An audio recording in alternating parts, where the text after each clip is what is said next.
Bangla tele industry প্রতিনিয়ত বদলে যাচ্ছে কাজের ধরন। আগে জনপ্রিয় মুখেরা হারিয়ে যাচ্ছে।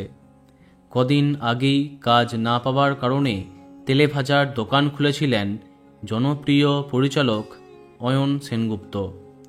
এবার সেই তালিকায় নাম লেখা হলো পরিচালক তথা অভিনেতা অনিন্দ সরকারের। পরিচালনা থেকে বাদ গেলেন তিনি।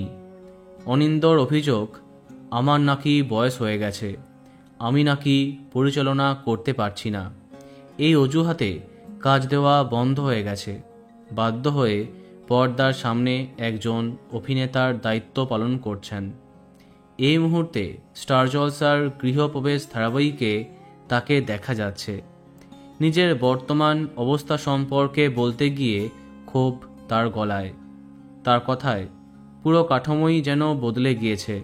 আমাদের সময় বিনোদন দুনিয়া পরিচালকদের মাধ্যম ছিল, এখন লেখকদের। উদাহরণ হিসেবে তিনি উল্লেখ করেছেন লীনা গাঙ্গুলি, স্নেহাশিস চক্রবর্তী, সুশান্ত দাসের নাম। এরা নিজেরাই লিখছেন, নিজেরাই ধারাবাহিক প্রযোজনা করছেন এবং তাদের সহকারীদেরই পরিচালকদের আসনে বসাচ্ছেন।